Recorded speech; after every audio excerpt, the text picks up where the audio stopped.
ছোট থেকে বড় সবাই কিন্তু আঙুল চেটে খাবে। বন্ধুরা, তোমরা সবাই কেমন আছো? আশা করি ভালো আছো, আর আমিও অনেক ভালো আছি। আর এখন চলে এসেছি আজকে আবার একটি রেসিপি নিয়ে। এটা আমরা বাড়িতে প্রায় বানিয়ে থাকি, তাই ভাবলাম তোমাদের সাথেও একটু শেয়ার করি।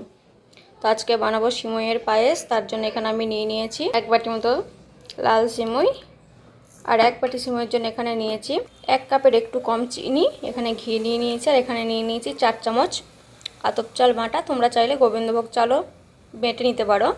আর এখানে নিয়েছি 2টি এলাচ, 2টি তেজপাতা, কিছুটা কাজু আর কিছুটা কিশমিশ। তাহলে ভিডিওটি স্কিপ না করে এবার দেখতে থাকো। তো আমি এখানে কড়াই গরম করে নিয়েছি, আর এখানে দিয়ে দিচ্ছি ঘি। ঘিটা দেওয়ার পর এখানে অল্প অল্প করে কাজুটা আর কিশমিশটা ভেজে নেব। খুব একটা লাল করে না, জাস্ট ব্রাউন কালার করে ভেজে নেব। কিশমিশটা ভাজা হয়ে গেছে, এখন কিশমিশটা আমি তুলে নিচ্ছি।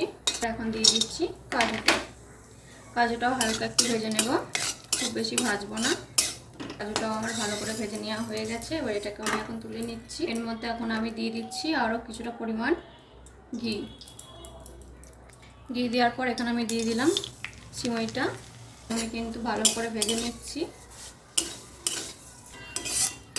এটা কিন্তু খুব বেশি ভাজতে লাগে না, জাস্ট অল্প একটু ভেজে নিলেই কিন্তু এই সিমইটা ভাজা হয়ে যায়। তো দেখো, এখন কিন্তু এটা ভালো মতো এই সিমইটা ভাজা হয়ে গেছে। এখানে এখন আমি গ্যাসটা অফ করে দিচ্ছি। আর এটা কিন্তু মাঝে মধ্যেই কিন্তু এভাবে নাড়তে হবে, নাহলে কিন্তু কড়াইটা গরম থাকার কারণে তলায় কিন্তু এঁচে যেতে পারে। তো তোমরা চাইলে একটা থালাতে বা বাটিতেও তুলে রাখতে পারো। আর এখানে আমি 1.5 লিটার পরিমাণ দুধ নিয়েছিলাম, আর দুধটাকে কিন্তু ফুটিয়ে আমি প্রায় 1 লিটার করে নিয়েছি। হয়তো একটু বেশি কম আছে। 2টো তেজপাতা আর ফাটিয়ে রাখা 2টো এলাচ। আর এটা একটু ভালোভাবে নেড়ে দেবো এর সাথে। আর দিয়ে দিচ্ছি 1/2 চামচ পরিমাণ নুন।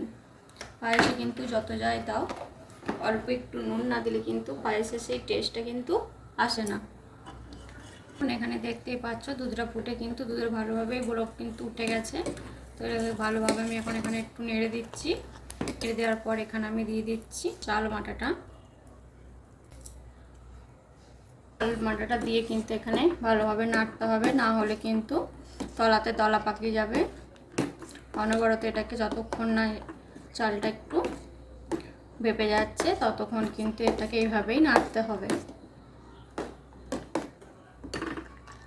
দেখতে পাচ্ছ, তাও কিন্তু তলাতে একটু একটু আমার অতি অতি নাড়াতেও কিন্তু তলাতে একটু একটু লেগে যাচ্ছে।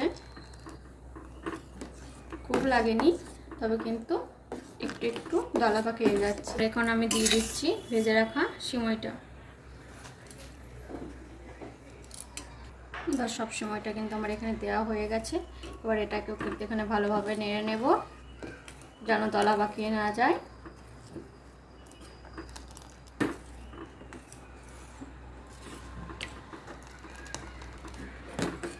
এখন যতক্ষণ না এটা ফুট উঠছে ততক্ষণ কিন্তু এখানে অপেক্ষা করব।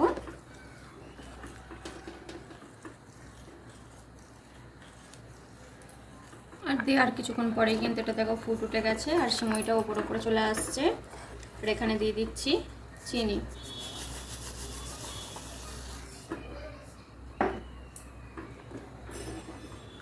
চিনিটা দেওয়ার কারণে এখানে কিন্তু একটু পাতলা হয়ে যাবে, অসুবিধা নেই। 2-3 বার নাড়াতেই কিন্তু চিনিটা গলে যাওয়ার পর কিন্তু এটা খুব একটু পাতলা হয়ে এলেও একটুখানি সময় রেখে এটাকে ফুটালেই কিন্তু আবারও ঘন হয়ে যাবে।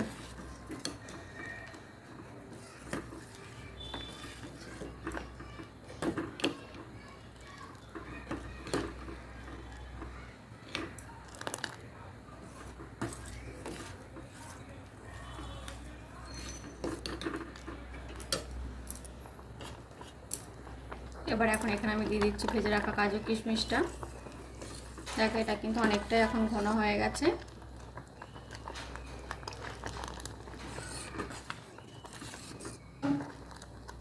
আমার কিন্তু এখানে সিমই পায়েস রেডি হয়ে গেছে।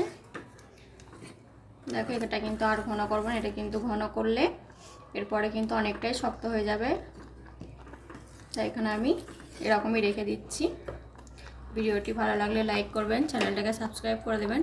আর রেসিপিটি আপনাদের কেমন লাগলো অবশ্যই কিন্তু কমেন্টে জানাতে ভুলবেন না।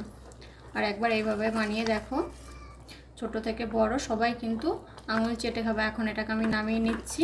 দেখো এখন কিন্তু আমার সিমইটা এখানে পুরোপুরিভাবে রেডি হয়ে গেছে। আর আমি এখানে নামিয়েও নিয়েছি একটা বাটিতে। দেখো দেখতে কতটা সুন্দর লাগছে, খেতেও ঠিক ততটাই টেস্ট লাগে। আজকের মতো এখানেই শেষ। দেখা হচ্ছে আবার একটা পরবর্তী ভিডিও নিয়ে।